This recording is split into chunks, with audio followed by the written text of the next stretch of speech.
Hey everyone, welcome back. Today we're looking at the Book of Mormon, specifically 3 Nephi chapter 7.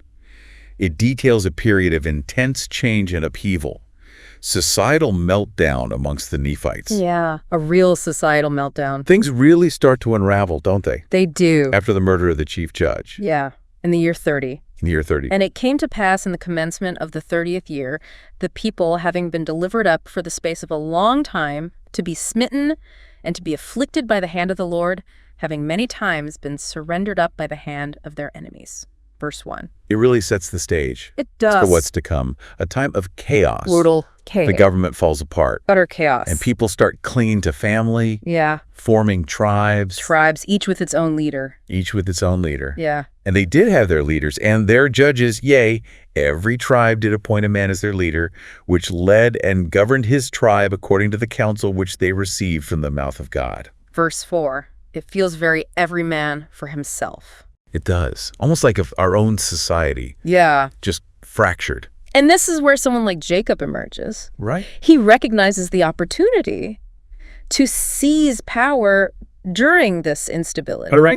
He was already known for his open defiance of prophets who testified of Jesus. It says, and it came to pass that in the 33rd year, Jacob, being a wicked man, for he was a murderer, and had set himself up to be a king over his people. Verse 9. His opposition wasn't just political, it was challenging spiritual authority as well. Yeah, he's using the breakdown of society to push his own agenda. Yeah. Which was opposed to the prophets and their message of Christ. But he's also a pragmatist. He is. He knows his faction isn't the strongest yet. Not the strongest, exactly. He retreats strategically northward. According to verse 12. And it came to pass that he did march with his armies, for he had a great multitude of men who had gathered themselves unto him from the 12 tribes of Israel. Why? To land northward.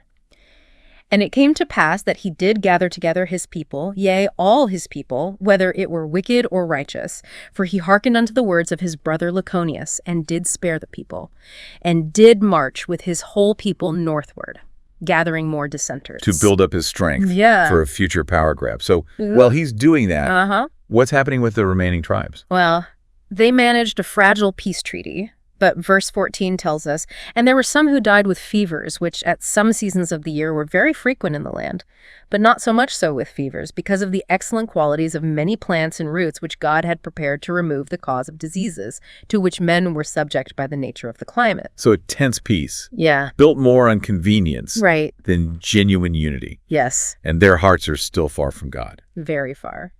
Then you have Nephi. Nephi enters the scene. Yeah.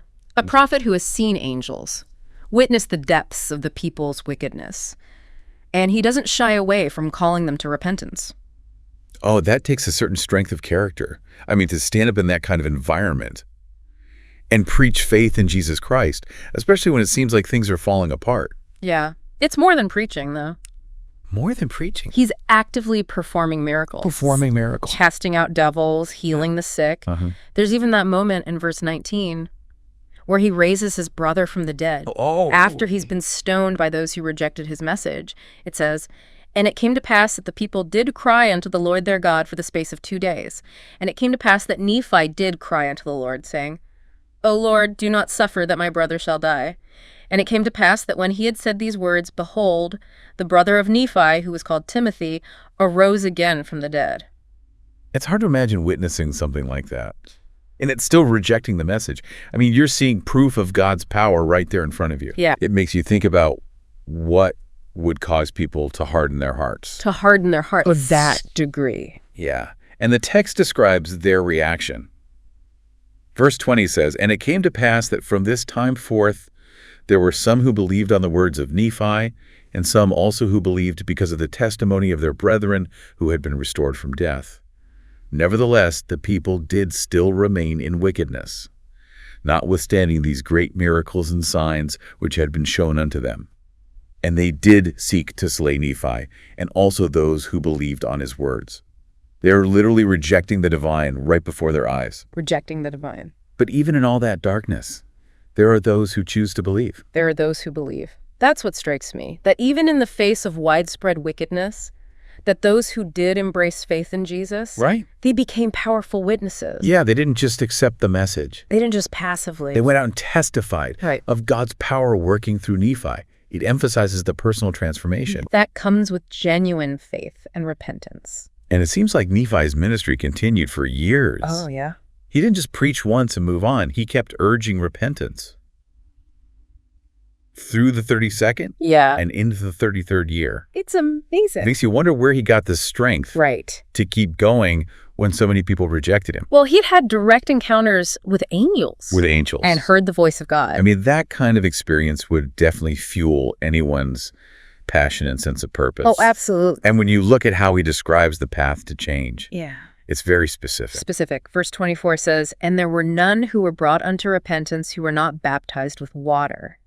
He saw baptism as a tangible, necessary step, demonstrating true repentance and faith. It's not just about believing. It's about taking action, making a commitment. And he ordained men specifically to perform these baptisms, showing how important this outward ordinance was to him. "And now, my beloved brethren, I perceive that ye ponder still in your hearts, and it grieveth me that I must speak concerning this thing. For if you would hearken unto the Spirit which teacheth a man to pray, you would know that ye must pray. For the evil spirit teacheth not a man to pray, but teacheth him that he must not pray."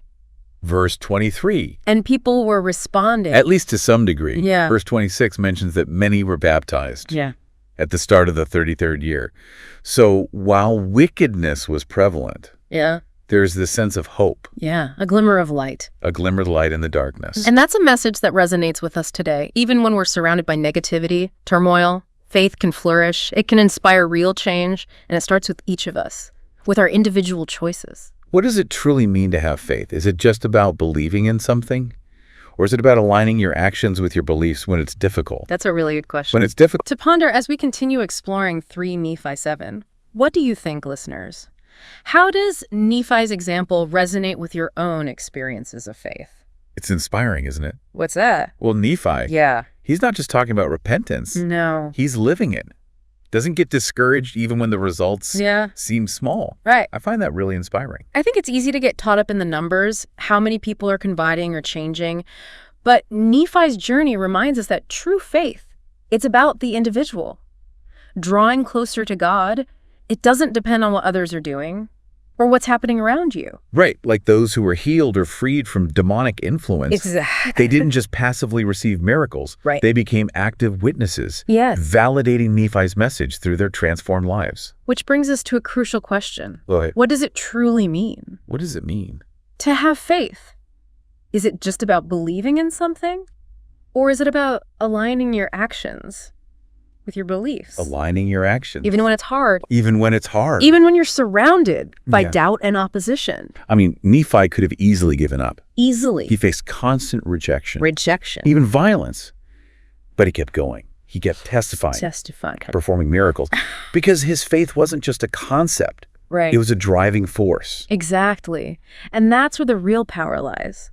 Not in simply acknowledging a higher power, but in allowing that belief to transform us from the inside out, to inspire us to keep reaching for something better, even when the world around us seems to be falling apart. It's a reminder that even amidst chaos and wickedness, faith can not only survive, but thrive. It can be a source of strength, hope, and ultimately real change. And that change starts with each of us examining our own hearts. Are we truly living our beliefs, seeking those opportunities to be a light in the darkness, just like Nephi? It's a challenge, but a deeply inspiring one. It is. Well, I think we've reached the end of our journey. Through Nephi chapter 7. Through Nephi chapter 7. Thank you all for joining us. It's been a pleasure. On this exploration of faith.